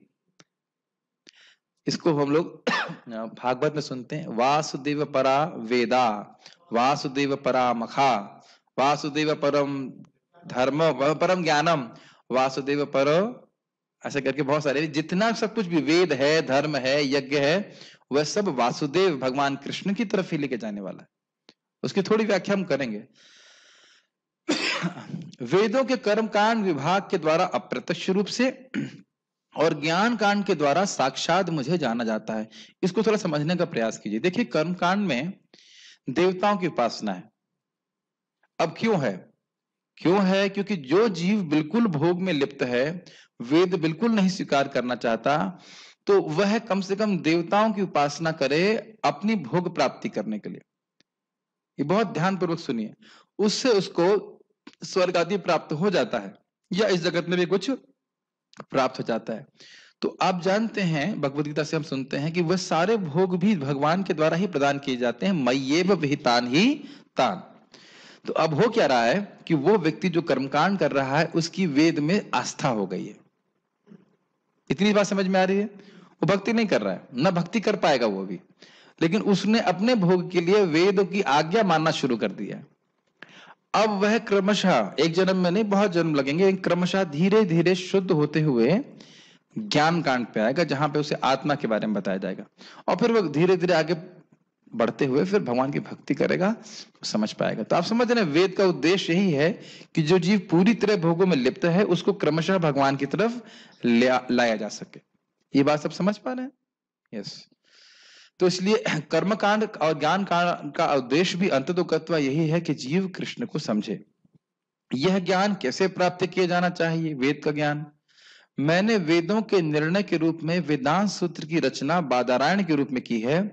इसलिए वेदांतकार कहते हैं तत्व समन्वयात, भगवान विष्णु ही वेद के विषय हैं, क्योंकि यह सभी वैदिक श्लोकों का अर्थ है। ये लाइन समझ में आई? वेदों का जो भी अर्थ है वह वेद अंत, वेदों का अंत यानी वेदों का निर्णय क्या है, उसके रूप में श्रील व्यासदेव जी ने उन सूत्रों को रखा है। और वेदांत भी हमको वस्तुतः पढ़ने की जरूरत नहीं है। वेदांत के जो ऊपर सहज स्वाभाविक टीका है श्रीमद् भागवतम, उसका अध्ययन करेंगे तो तुरंत समझ में आ जाएगा कि परम सत्य कौन है, भगवान श्री कृष्ण। पहले श्लोक में क्लियर हो जाएगा। पहले ना कर्मयोग ना ज्ञान योग ना कुछ, सीधे ही पहले श्लोक में हो गया कि हम भगवान कृष्ण का ध्यान करते हैं जो इस जगत के सृष्टि के स्थिति के प्रलय के कारण है। बोलो बहुत लंबा श्लोक है, व्याख्या हम नहीं कर सकते, लेकिन पॉइंट यह है कि अगर हमें सारे वेदों का सार समझना है, वो भगवान कृष्ण है, और उसके लिए वेदांत पढ़ने की जरूरत है। और वेदांत पढ़ने की भी हमें आवश्यकता नहीं, उसकी सहज टीका श्रीमद् भागवतम के रूप में हमारे पास उपलब्ध है, पढ़ना चाहिए। कौन सी टीका पढ़े? श्रील प्रभुपाद जी ने सुंदर टीका लिखी है, परंपरा के परपट से आप उसको पढ़ सकते हैं। परंतु अन्य लोग वेद का अर्थ किसी अन्य तरीके से करते हैं। मतलब वह तो नहीं कहते कि भाई कृष्ण वेदों का विद्वेष है और ऐसे पूरा समाज चल रहा है इस प्रकार का। मान लो कोई ये प्रश्न करे, और ध्यान देना होगा कि ये आज से 500 साल पहले भी था, समझ रहे हैं? तभी तो टीका में लिखा जा रहा है मैं ही वेद को जानने वाला हूं। मतलब जो ये कह रहा है कि वेद का उद्देश्य कृष्ण नहीं है, क्या वह वेद को जानने वाला है? इसीलिए भगवान यहां क्या कह रहे हैं, वेद विद एव चाहम। एव का मतलब क्या? मैं ही वेद को जानने वाला हूं। वेद के द्वारा मैं जानने योग्य हूं और मैं वेद को जानता हूं। क्या विजय बातें समझ में आ रही हैं? वेद को कौन जानता है? भगवान जानते हैं। वेद जानने का मतलब है वेद के उद्देश्य को जानना। आज तो समझ में आता है बात। और वेद का उद्देश्य क्या है? भगवान कृष्ण को जानना। अब अगर कोई तीसरा व्यक्ति आपको आकर आशुतोष बोलता है कि नहीं, वेद को कृष्ण को जानना नहीं है, तो आप क्या कहेंगे? क्या तुम वेद पूरा जानते हो? क्या ये क्लेम कर सकते हो? ना। क्या तुमने वेद लिखे? ना। तो तुम्हारी बात क्यों सुनूं? मैं भगवान की बात सुनूंगा। Does it make sense to you? ये बात है। बादरायण के रूप में, बादरायण मतलब जो क्या नाम है उनका, व्यासदेव जी, उनका आश्रम बद्री मतलब बेर के पेड़ों के नीचे रहता है, इसलिए उनका नाम बादरायण कहा जाता है। बादरायण के रूप में जो अर्थ मैंने निर्णीत किया है वही वेदों का वास्तविक अर्थ है, और कोई भी अर्थ त्रुटिपूर्ण है। तो श्री बादरायण के रूप में मैं ही मुक्ति प्रदान करने वाला हूं, क्योंकि केवल वेद पढ़कर व्यक्ति भगवान के संबंध में वास्तविक सत्य को नहीं समझ सकता है, जिससे मुक्ति प्राप्त होती है। ये पैराग्राफ शायद समझ में नहीं आया होगा। व्यासदेव जी ने समझ रहे हैं कि वेद सीधे पढ़ने लगेगा तो कर्मकांड में फंस जाएगा, फिर ज्ञान कांड में फंसेगा, इसलिए उसको समराइज मतलब संक्षेप में वेदांत सूत्र के रूप में प्रस्तुत किया। और उसके बाद भी तृप्त नहीं हुए थे, आप जानते हो, भागवत से फिर उन्होंने श्रीमद् भागवतम की रचना करी और खुद ही लिखे हैं, महामुनि कृते श्रीमद् भागवते महामुनि कृते किम वरा परय ईश्वर सद्यो हृदय अवरुद्ध तेत्र कृत भी शुश्रूष भी तत्क्षणात्। बहुत सुंदर है। वो कह रहे हैं कि महामुनि भगवान नारायण स्वयं व्यासदेव जी के रूप में आए और उन्होंने श्रीमद् भागवतम की रचना करी। उसका फायदा क्या बता रहे हैं? कह रहे हैं, और खुद कह रहे हैं, किम वह पर और कोई शास्त्र पढ़ने की तुम्हें क्या आवश्यकता है? क्यों? तो कह रहे हैं, सद्यो हृदय अवरुद्ध तेत्र कृत भी, जो ईश्वर हैं, भगवान हैं, वह उस भक्त के हृदय में तुरंत ग्रसित हो जाते हैं जिसने भागवतम को सुनने की इच्छा भी करी। सुनने की बात तो आप छोड़ दीजिए, केवल इच्छा करी है तो भगवान हृदय में ग्रसित हो जाते हैं, भगवान के प्रति प्रेम जागृत होने लगता है। ये बातें समझ में आ रही है? तो हम लोगों को, हमें वास्तविक इसमें क्या करना है? भगवत गीता और श्रीमद् भागवतम को अध्ययन करना, पढ़ना है, उसके द्वारा हम भगवान को समझ पाएंगे। समझ में आ रहा है ना? ठीक है। यानी वेद पढ़ने के चक्कर में फंस गए कि कर्म कांड और ज्ञान कांड सब कुछ, तो हम भगवान को नहीं समझ पाएंगे। इस संबंध में आपको याद है, मैं कई बार बोलाता हूँ। एक बार हम लोग एक शहर में या मेरे मोहल्ले में मैं गीता कृष्णा बुक वितरण कर रहा था और एक व्यक्ति के पास गया। मैंने कहा कि अभी कृष्णा बुक लीजिए। ले भी लिया कृष्णा बुक, और मैंने उनसे पूछा कि मैं बात कर रहा था कि आप भक्ति के बारे में कुछ जानते हैं? कहते मुझसे उपनिषद के कोई भी मंत्र पूछ लो, तुम कोई मंत्र पूछ लो। मैंने कहा आपको हरे कृष्ण मंत्र पता है? कहता वो तो पता नहीं है। मैंने कहा कली संतरण उपनिषद का मंत्र है, वह आपको नहीं पता है, बाकी सारे उपनिषद पढ़ लिए। तब देख सकते हैं कि इतना सब पढ़ने के बाद भी व्यक्ति को क्लियर नहीं होता, और ऐसे व्यक्ति को पूछ लो कि साधन साध्य क्या है तो नहीं पता। जैसे उस दिन मैं एग्जाम्पल दे रहा था कि हमारे घर के सामने कोई ब्राह्मण थे, वो खूब यज्ञ करते थे, लेकिन जानबूझ के मैंने उनके पास जाके पूछा भगवान कौन है? निराकार, सीधे निराकार, ताकि उनकी भक्ति फिर करनी ना है पड़े कभी। और आगे भी और इस प्रकार के दर्शन 16वें अध्याय पढ़ने वाले हैं, आसुरी देवी इत्यादि स्वभाव वाले। तो आप समझ पा रहे हैं बात? कैसे मुक्त करते हैं भगवान? वेद देकर, वेद का ज्ञान दे करके, वेदांत सूत्र दे करके, भागवत दे करके, जिसको पढ़ के जीव अपने संबंध को समझे और फिर मुक्त हो जाता है। तात्पर्य, परमेश्वर परमात्मा रूप में प्रत्येक जीव के हृदय में स्थित हैं और उन्हीं के कारण सारे कर्म प्रेरित होते हैं। जीव अपने विगत जीवन की सारी बातें भूल जाता है, ये बहुत इंटरेस्टिंग है, लेकिन उसे परमेश्वर के निर्देशानुसार कार्य करना होता है जो उसके सारे कर्मों के साक्षी हैं। ये बहुत इंटरेस्टिंग है। सोचिए, अगर मैं पिछले जन्म में स्त्री था या कुछ भी था, अगर मुझे ये भी याद रहता कि मैं स्त्री भी हूं, और इस जन्म में याद रख रहा हूं कि मैं पुरुष भी हूं, तो काम करना मुश्किल हो जाता कि नहीं? आकाश, आप समझ रहे हैं? आप समझ पा रहे हैं कि ये भूलना क्यों जरूरी है? अच्छा, मान लो पिछले जन्म में मैं करोड़पति था और इस जन्म में रोडपति हूं, तो तभी बहुत दुख होगा। अरे मैं तो कितना पैसा था, वो चला गया, सब समाप्त हो गया, है कि नहीं? अच्छा, इस जीवन में भी कभी कभी हमको बहुत दुख भोगना पड़ता है कि नहीं? किसी ने बहुत अपमान कर दिया कुछ, लेकिन कालांतर में हम भूल जाते हैं उसको। क्या वो अच्छा है कि नहीं? Isn't it? Yes. तो इस पर, और कभी कभी कुछ लोगों को पूर्व जन्म याद भी रहता है, वो भी भगवान की व्यवस्था से होता है। अब एक बड़ी मतलब बड़ी रोचक बात यहां बोल रहे हैं। कोई व्यक्ति कहेगा कि मैं किसी का मर्डर कर दूंगा और इस जीवन में पुलिस मुझे कभी नहीं पकड़ पाई। देखो मैं कितना चतुर हूं। तुम तो चतुर हो, लेकिन भगवान अंदर बैठे सारी रिकॉर्डिंग कर रहे हैं और फिर उसके अनुसार व्यक्ति को सजा मिलेगी।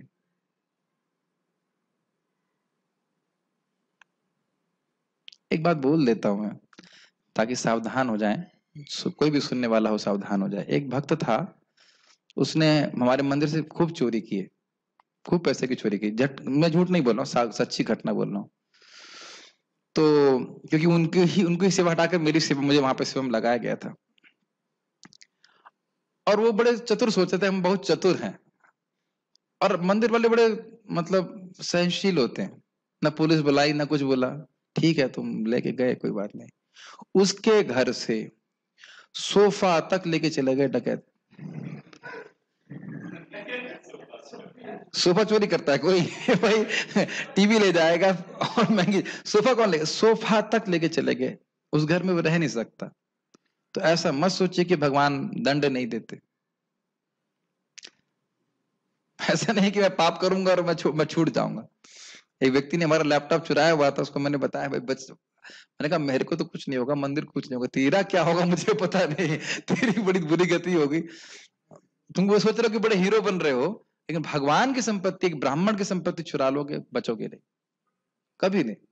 कभी नहीं सोचना चाहिए सर, कभी नहीं सोचना चाहिए कि मंदिर की संपत्ति चुरा लो या भक्त की संपत्ति चुरा लो, वो भयंकर दंड मिलता है, और यही नहीं मिलेगा, आगे भी दंड मिलता है व्यक्ति को। ये भगवान के वाक्य हैं, आप पढ़ सकते हैं दशम स्कंद में। क्षमा कीजिएगा थोड़ा कठोर बात बोल रहा हूं, लेकिन ये बात ध्यान रखना। और आपने भजन किया है, सेवा की है, तो भगवान फिर आशीर्वाद देने वाले भी हैं, कभी भगवान भूलते नहीं इसको।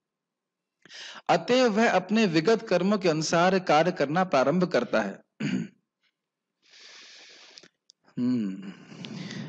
इसके लिए आवश्यक ज्ञान तथा स्मृति उसे प्रदान की जाती है, लेकिन वह विगत जीवन के विषय में भूलता रहता है। सब स्पष्ट हो रहा है ना, पुराना भूल जा रहा है। इस प्रकार भगवान न केवल सर्वव्यापी हैं, अपितु वह प्रत्येक के हृदय में अंतर्यामी भी हैं। ये बहुत इंपॉर्टेंट पॉइंट है। ऐसा नहीं है कि हृदय में है और वह कुछ नियंत्रण नहीं कर रहे हैं। जैसे आशुतोष, आप गौशाला में हैं अभी, है ना? गौशाला आपके हिसाब से चल रही है, गौशाला के अंदर ही बैठे हैं ना, समझ में आ रहा है ना? यहाँ उपस्थित सारे लोग गौशाला में ही हैं, इसका अर्थ ये नहीं गौशाला आपके मार्गदर्शन में चल रही है।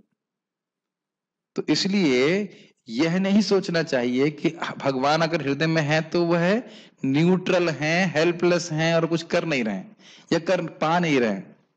क्या ये बातें आप समझ रहे हैं? प्रभुपाद का तात्पर्य बहुत सुंदर है, कि एक लाइन बहुत महत्वपूर्ण है, वो अंदर बैठे हैं और नियामक के रूप में है, समझ रहे हैं?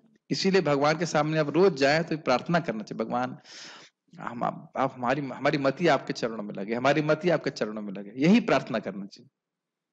Make sense? भगवान से प्रार्थना करेंगे तो भगवान की कृपा से मति उनके चरणों में जरूर लगेगी। वे विभिन्न कर्म फल प्रदान, कहाँ गए हम लोग? हाँ, वे विभिन्न कर्म फल प्रदान करने वाले हैं। बहुत सुंदर है, इंग्लिश में कहावत है, everybody is eating his own soup and Krishna is the cook. समझते इसका मतलब?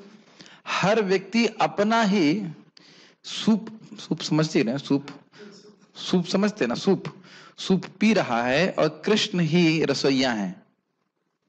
हर व्यक्ति ने जो कर्म किया है उसका फल भगवान भुगवा रहे हैं। अच्छा किया तो अच्छा मिल रहा है, बुरा किया तो बुरा मिल रहा है। ऐसा नहीं सोचना चाहिए कि हमने कोई गलत कर्म नहीं किया हो और हमको दंड मिल जाए, या हमने कोई अच्छा कर्म नहीं किया और हमें अच्छा फल प्राप्त हो जाए।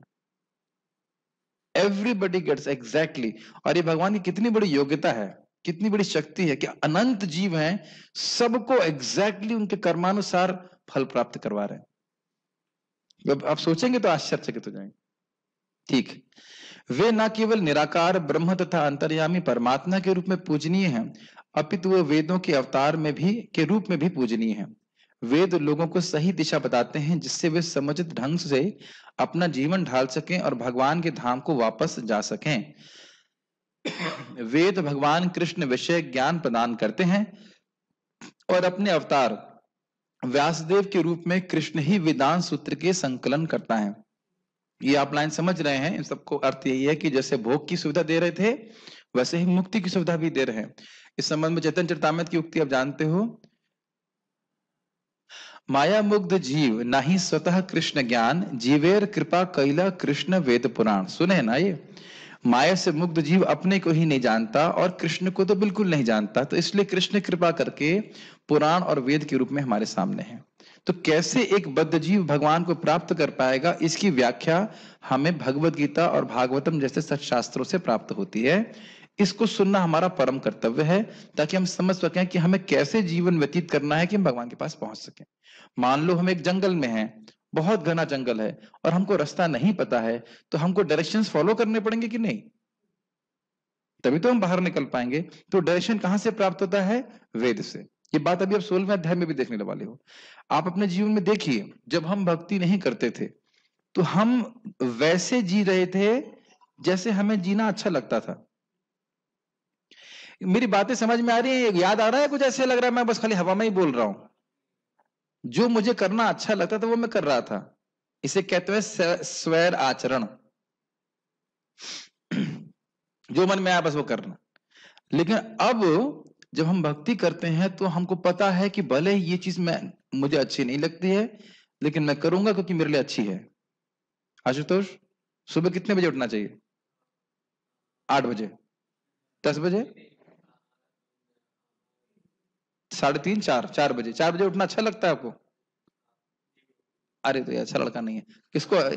किसी को अच्छा ना लगता हो बताओ भाई, ईमानदारी की बात करो। अनुपम जी बताइए, आपको 4 बजे सुबह उठना अच्छा लगता है आपको? अरे सब अच्छे लोग आ गए, कोई एक तो हिलता है, कोई तो अच्छा उधर वाला। प्राय आप देखेंगे कि 4 बजे लोगों को उठना अच्छा नहीं लगता है। लेकिन जैसे आज मैंने व्यक्ति को बताया कि महाभारत में बताया गया है कि कलयुग में लोगों की उम्र क्यों कम है, एक कारण है कि वो सूर्य उगने के बाद में उठते हैं। तो अब जब सुनेगा शास्त्र की बात तो भले ही उसको अच्छा न लगे, वह फिर व्यक्ति सुबह उठेगा। आप मेरी बात समझ रहे हैं? वहीं से हमारा, मैं एक लाइन बोल रहा हूं, जब हम शास्त्र के अनुसार अपना जीवन जीना शुरू करते हैं, उसी दिन से हमारी मुक्ति शुरू हो जाती है। मैं फिर से रिपीट कर रहा हूं, प्लीज बहुत ध्यानपूर्वक सुनिए। जब हम शास्त्र के अनुसार अपना जीवन जीना शुरू करते हैं, उसी दिन से हमारी मुक्ति शुरू हो जाती है। आज आपने वो बनाए थे ना, क्या कहते हैं उसको, मोम, क्या बनाया था? कुछ तो पकौड़े बनाए थे। तो पकौड़े बनाते समय आपने वो चखा था? नहीं चखा था। भगवान को अर्पित किया था? किया था। यह शास्त्र के नियम के अनुसार है कि जब हम खाना बना रहे हैं तो हमें उसको नहीं चखना है, वो भगवान के लिए है। उसमें तुलसी रखी थी, फिर भगवान को दिया। तो ये बात बहुत सिंपल सी है, लेकिन ये बात शास्त्र के अनुसार चलने वाली है। और जब हम सुनते हैं तब करते हैं, और करते हैं तो उसका हमको लाभ प्राप्त होता है। क्या आप मेरी बात समझ पा रहे हैं? फिर से रिपीट कर रहा हूं, जब हम शास्त्र के अनुसार जीवन जीना शुरू करते हैं, उसी दिन से हमारी मुक्ति शुरू हो जाती है। समझ रहे? जंगल में फंसे हुए हैं, सही डायरेक्शन में जिस दिन से चलना चालू कर दिए कि हाँ यहां से निकलने का मार्ग है, तो उसी दिन से हम लोग जंगल से बाहर निकलने की दिशा में पहुंच जाते हैं। भले जंगल में हैं अभी, लेकिन दिशा सही पकड़ ली। ठीक है? और ये हम अपनी तरफ से नहीं मालूम चलता है, यह वेद के द्वारा मालूम चलता है। ठीक? व्यासदेव द्वारा श्रीमद् भागवत के रूप में दिया गया वेदांत सूत्र का भाष्य वेदांत सूत्र की वास्तविक सूचना प्रदान करता है। यही व्याख्या मैं कर रहा था कि भागवतम पढ़ लीजिए, वेदांत सूत्र ज्ञान आपको अपने आप हो जाएगा। भगवान इतने पूर्ण हैं कि बद्ध जीवों के उद्धार हेतु वे उसके अन्न के प्रदाता एवं पाचक हैं, उसके कार्यकलापों के साक्षी हैं तथा वेदों के रूप में ज्ञान के प्रदाता हैं। वे भगवान श्री कृष्ण के रूप में श्रीमद् भगवद गीता के शिक्षक हैं। वे बद्ध जीव द्वारा पूज्य हैं। इस प्रकार ईश्वर सर्व कल्याणप्रद तथा सर्व दयामय हैं, यानी कि भोग की सुविधा भी दे रहे हैं और वह ज्ञान भी दे रहे हैं जिससे जीव मुक्त होकर के उनके पास चला जाए। ठीक। अंतः प्रविष्ट शास्ता जनानाम, जीव जो ही अपने शरीर को छोड़ता है इसे भूल जाता है, लेकिन परमेश्वर द्वारा प्रेरित होने पर वह फिर से काम करने लगता है। ये तात्पर्य प्रभुपाद जी का बहुत सुंदर है। देखिए फिर से मैं इस बात को बोलूंगा, कई बार इस बात को बोला है लेकिन बात बहुत सुंदर है। आशुतोष, आपके पिछले जन्म की पति कैसे हैं? प्रभु जी, पति पति की क्या बात कर रहे हैं आप? और बच्चे कैसे हैं आपके? अभी हो सकता हो कि बच्चे आपकी उम्र से बड़े हों अभी। मैं इस बात को क्यों कह रहा हूं? पिछले जीवन में भी हमारे पति पत्नी बच्चे सब थे, अगर हम ब्रह्मचारी नहीं थे या कुछ भी थे, उस जीवन में हम क्या पूरी तरह से एब्जॉर्ब नहीं थे कि हाँ ये मेरी पत्नी है, ये मेरे बच्चे हैं, मेरा ये है, मेरा वो है? ठीक। अब कितना याद है? एकदम याद नहीं है। और बहुत पुरानी घटना नहीं है। मेरा जन्म क्या 82 में हुआ है, बहुत पुरानी घटना तो नहीं है। और उसके पहले का मुझे कुछ भी याद नहीं है। ये बहुत सुंदर मेडिटेशन है। शानू, याद है आपको कुछ? क्या है आपका डेट ऑफ बर्थ? 94। 94 कोई बहुत पुरानी बात तो है नहीं। और 92 में आप क्या कर रहे थे? अब कुछ भी याद नहीं है। सोचिए कितना अमेजिंग, कुछ भी याद नहीं है। और उसी प्रकार से इस जीवन में भी हम इस भौतिक जीवन को बहुत महत्वपूर्ण मान रहे हैं। भाई शादी तो बहुत जरूरी है, शादी क्यों नहीं करनी चाहिए? शादी तो करनी ही चाहिए, बच्चे पैदा करने ही चाहिए, ये तो करना ही चाहिए, वो तो करना ही चाहिए, करियर बनाना ही चाहिए। उतने ही व्यस्त हैं जितना पिछले जीवन में थे। और फिर क्या पुरस्कार प्राप्त हुआ? ये पुरस्कार आपको दिख रहा है। तो जो बुद्धिमान व्यक्ति है वो सोचता है, वो जानता है कि ये जीवन मेरा एकमात्र जीवन नहीं है, इस जीवन को मुझे भगवान को समर्पित करना चाहिए। जिसको ये बुद्धि आ जाती है वो वाकई बुद्धिमान है। यद्यपि जीव भूल जाता है, लेकिन भगवान उसे बुद्धि प्रदान करते हैं जिससे वह अपने पूर्व जन्म के अपूर्ण कार्य को फिर से करने लगता है। बहुत सुंदर है। जो इच्छाएं पिछले जन्म में रह गई वो अब इस जन्म में पूरी करो। इसीलिए ये सब इच्छा नहीं करनी चाहिए, काश मेरे बाल होते, काश मैं लंबा होता, क्योंकि ये जीवन पूर्ण नहीं हुआ तो फिर अगला जीवन ग्रहण करना पड़ेगा। तृप्त रहना चाहिए, और भक्ति करके व्यक्ति तृप्त रहता है। हाँ, भक्ति करे कभी तृप्त नहीं होना चाहिए, होंगे भी नहीं। काश मुझे नाम रुचि होती, काश मैं भागवत में डूब गया होता। तो ये इच्छा बहुत अच्छी है, क्योंकि अगर इसके लिए जन्म भी लेना पड़ा मान लो, तो वो भक्ति बढ़ेगी, उससे कोई कमी नहीं आएगी। ये इच्छा रखनी चाहिए, काश मैं भागवत में रुचि हो जाए, काश मेरी नाम में रुचि हो जाए, काश भगवान में प्रेम हो जाए। तो इस प्रकार के काश ठीक है, लेकिन लंबा हो जाऊं, मोटा हो जाऊं, या ये सब इच्छा नहीं रखनी चाहिए। अतएव जीव अपने हृदय में स्थित परमेश्वर के आदेशानुसार इस जगत में सुख या दुख का केवल भोग ही नहीं करता, अपितु उनसे वेद समझने का अवसर भी प्राप्त होता है। स्पष्ट है, भोग की व्यवस्था और मुक्ति की व्यवस्था दोनों व्यवस्था करते हैं भगवान। यदि कोई ठीक से वैदिक ज्ञान पाना चाहे तो कृष्ण उसे आवश्यक बुद्धि प्रदान करते हैं। वे किस लिए वैदिक ज्ञान प्रस्तुत करते हैं? इसलिए कि जीव को कृष्ण को समझने की आवश्यकता है। इसकी पुष्टि वैदिक साहित्य से होती है। यो असौ सर्व वेद गीत वेदैर गीयते। ये लाइन समझ में आ रही है? भगवान जानते हैं कि जो माया से मुक्त जीव है, जब तक वह वेद की वाणी नहीं सुनेगा उसको मेरे बारे में समझ ही नहीं आएगा।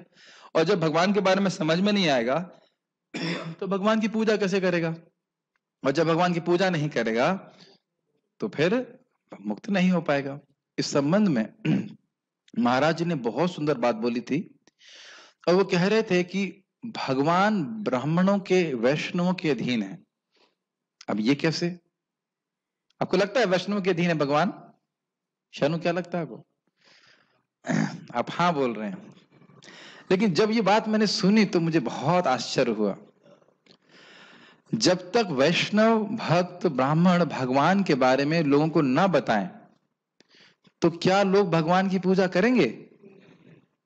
कितना सुंदर पॉइंट है।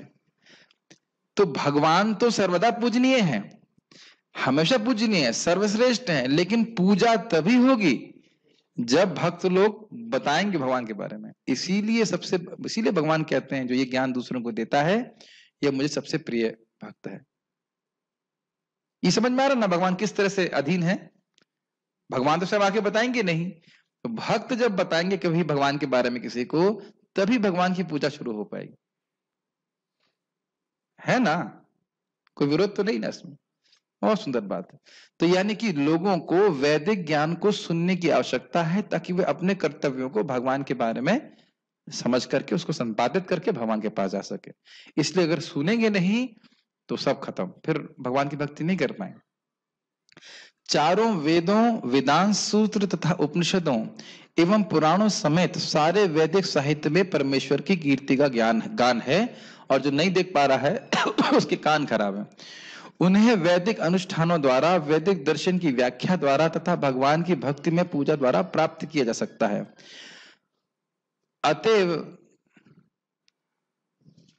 अतएव वेदों का उद्देश्य कृष्ण को समझना है। वेद हमें निर्देश देते हैं जिससे कृष्ण को जाना जा सकता है और उनकी अनुभूति की जा सकती है। ये सब व्याख्या हम कर चुके हैं, तो अब इसमें नहीं कर रहा। भगवान ही चरम लक्ष्य हैं। वेदांत सूत्र में इसकी पुष्टि इन शब्दों में हुई है, तत्व समन्वयात। मनुष्य 3 अवस्थाओं में सिद्धि प्राप्त करता है, इसको समझने का प्रयास कीजिए। वैदिक साहित्य के ज्ञान से भगवान के साथ अपने संबंध को समझा जा सकता है, विभिन्न विधियों को संपन्न करके उन तक पहुंचा जा सकता है, और अंत में उस परम लक्ष्य श्री भगवान की प्राप्ति की जा सकती है। इस श्लोक में वेदों के प्रयोजन, वेदों के ज्ञान तथा वेदों के लक्ष्य को स्पष्टतः परिभाषित किया गया है। इसको मैंने पहले भी किया है, मैं फिर से एक स्टोरी सुना करके आपको समझाऊंगा।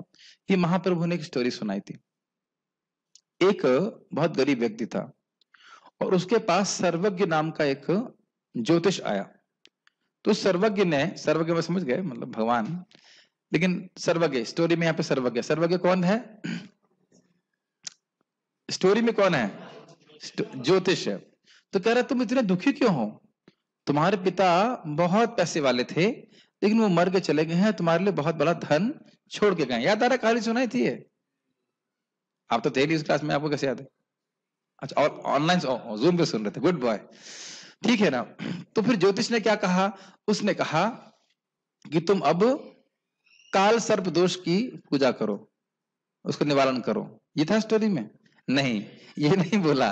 उसने कहा कि तुम जाओ एक मंदिर के पास में, कहीं पे तुम्हारे पिता ने एक धन रखा हुआ है, और अगर तुम नॉर्थ उत्तर दिशा में खोदोगे तो एक जिन्न प्रकट होगा। मतलब अगर अष्टांग योग करोगे तो सिद्धियां आ जाएंगी, उससे बर्बाद हो जाओगे। यदि तुम दक्षिण दिशा में खोदोगे तो एक सर्प है जो है बैठा वहां पे, काला सर्प खा जाएगा। मतलब ये निर्विशेषवाद की धारणा कि भगवान निराकार है, उसमें मिल जाना है, वो उसी में तुम्हारा अस्तित्व नष्ट हो जाएगा।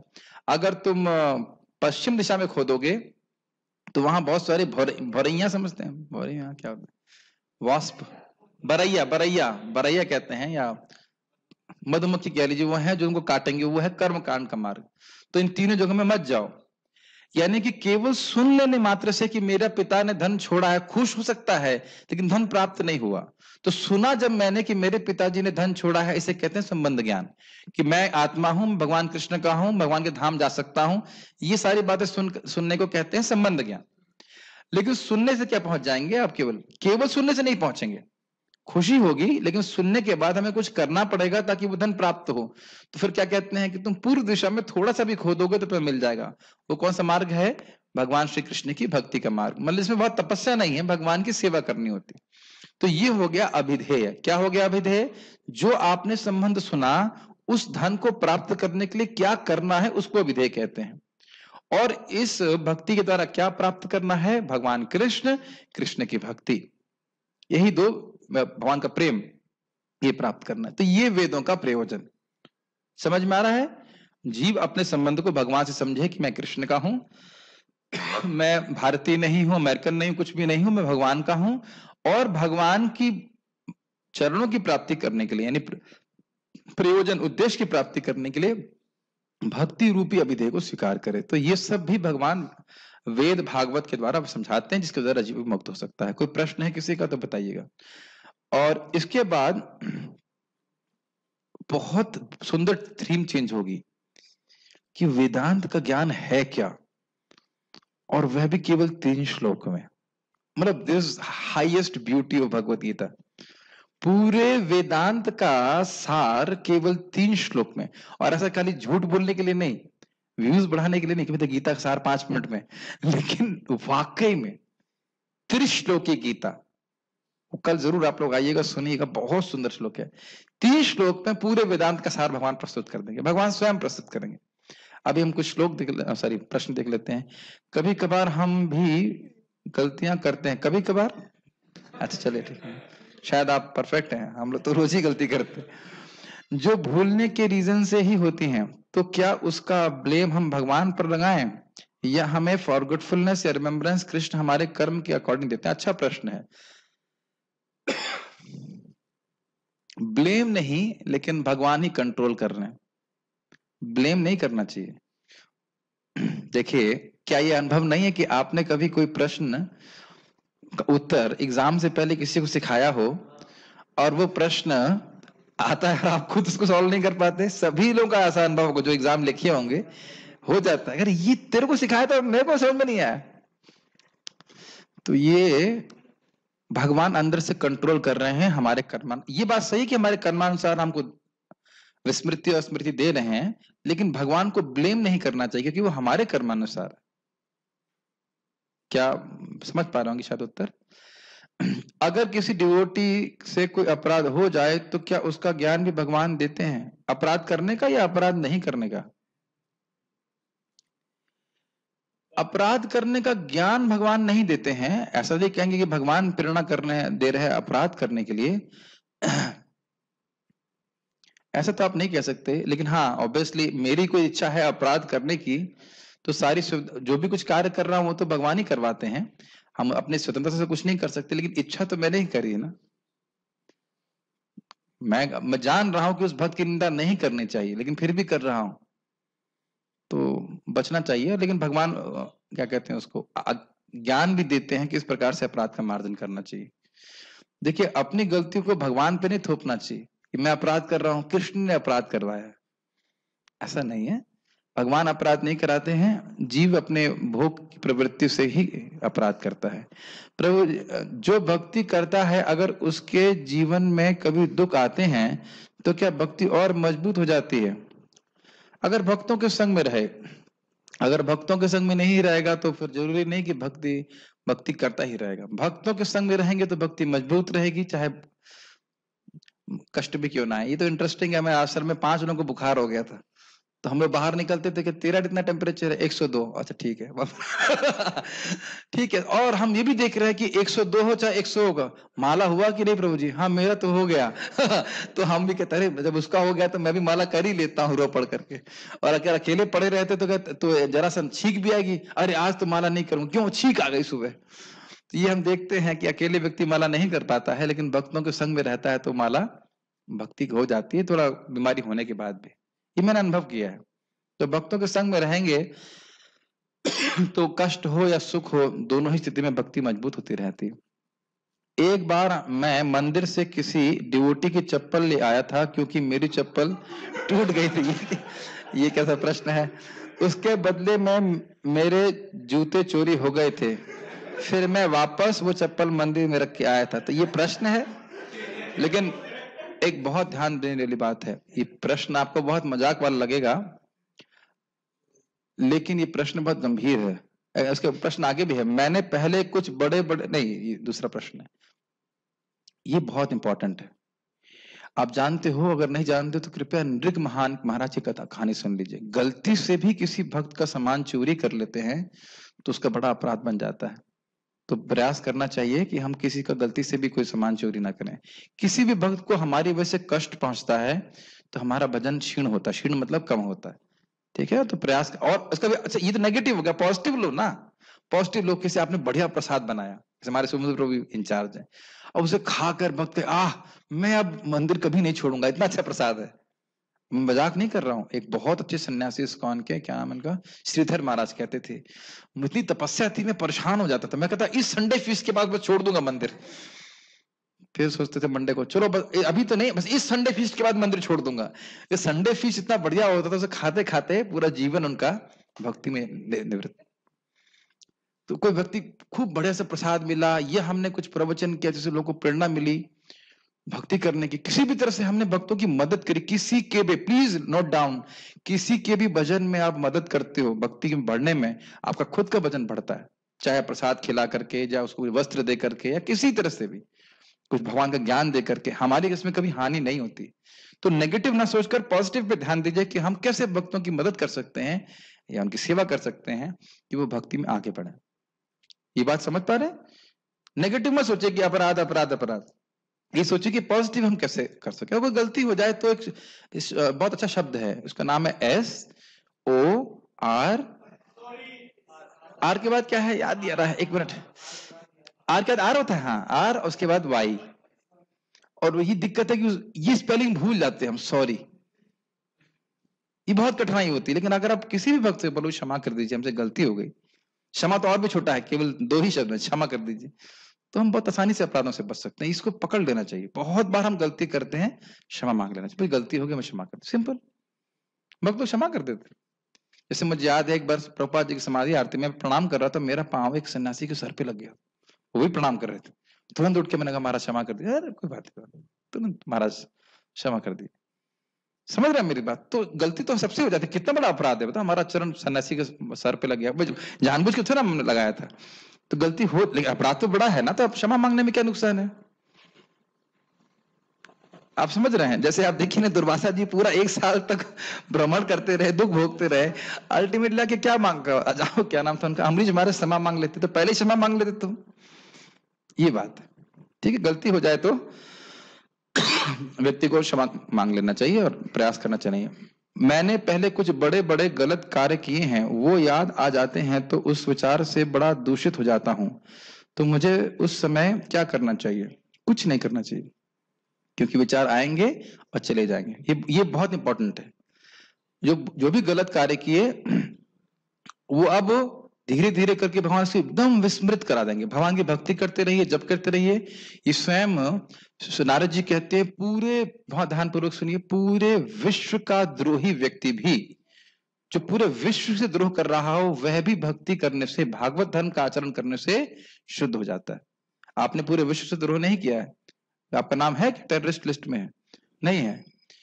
तो पूरे विश्व से द्रोह करने वाला व्यक्ति भी भक्ति करके शुद्ध हो जाता है। कितने लोगों को हम ऐसे देखेंगे, अब सबके पाप गिनाएंगे तो अच्छा नहीं लगेगा, लेकिन कितने लोगों को जानते हैं। एक तो हम जानते हैं, प्रभुपाद जी के शिष्य हैं, उनका नाम नहीं जानता मैंने सुना जर्मनी में प्रभुपाद थे, वो व्यक्ति गाय के, जिंदा गाय का खून पीता था। फिर प्रभुपाद ने कहा नो मीट ईटिंग, मतलब इतना डल था वो, नो नो ऐसे करके बोला। उसने दोबारा कभी नहीं किया। तो एक महान वैष्णव भक्त का आश्रय लेकर के हम सारे प्रकार के पापों से मुक्त हो सकते हैं।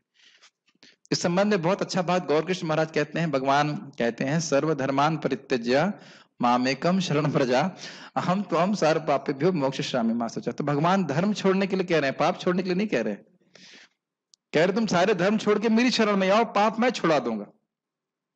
ठीक है, तो भगवान की भक्ति करते रहिए, सारे सब कुछ छूट जाएगा। हरे कृष्ण, सॉरी जी, भक्तों के साथ छोटे छोटे अपराध हो जाते हैं और मालूम नहीं पड़ता कि ऐसे अपराध से कैसे बचें। अगर हम सुबह जब बहुत अच्छे से करते हैं तो भगवान तुरंत हमको ये ज्ञान देंगे कि तुमने ये बात ठीक नहीं बोली। ये तो एकदम अनुभूत है। अगर हम जब ठीक से नहीं करते हैं तो चेतना डल सी रहती है, हमको पता ही नहीं रहता हम किससे क्या बोल रहे हैं, क्या कह रहे हैं। ठीक है, तो हर चीज के पीछे आपकी चेतना बहुत निर्भर करती है। अगर हम जब अच्छे से, पता नहीं अजीब सा उत्तर लग रहा होगा, लेकिन ये प्रैक्टिकल है। जब आप जब अच्छे से करेंगे ना, किसी भी वक्त को आप कुछ गलत बोल देंगे तो आपको लगेगा ना हमको ऐसा नहीं करना चाहिए था। अगर हम जब ठीक से नहीं करते, ऐसे मस्ती करते रहेंगे तो फिर, ये सब मेरे वचन नहीं, प्रभुपाद जी की बात है। आप भक्ति अच्छे से करेंगे तो भगवान अंदर से ज्ञान देंगे, दिन भर आपको ज्ञान देंगे, ये करो और ये मत करो। ये तुम अगर मान लो कुछ गलत कर भी रहे हैं तो भगवान कहेंगे तुम कर रहे हो लेकिन ठीक नहीं है। आप लोग ऐसा महसूस करते हो कि है कि नहीं? तो इसलिए ये बड़ी प्रैक्टिकल है। कृष्ण हृदय में बैठे हैं, अगर आप भक्ति करेंगे तो निश्चित रूप से आपको भगवान ज्ञान देंगे। क्षमा कीजिएगा, थोड़ा लंबा लेक्चर हो गया, मुझे पहले से सोचा था कि लंबा ही होगा, सॉरी और किसी का कोई प्रश्न है तो बताइएगा। ठीक है, तो यहाँ रुकते हैं। बहुत बहुत धन्यवाद। उम्मीद है कि श्लोक अच्छा लगा होगा आप लोगों को, और श्लोक को याद करने के, अप्लाई करने का प्रयास कीजिए। श्रीमद् भागवतम की जय, श्रील प्रभुपाद की जय। सॉरी, श्रीमद् भागवत, देखो भागवत बोलते, श्रीमद् भगवत गीता की जय, श्रील प्रभुपाद की जय।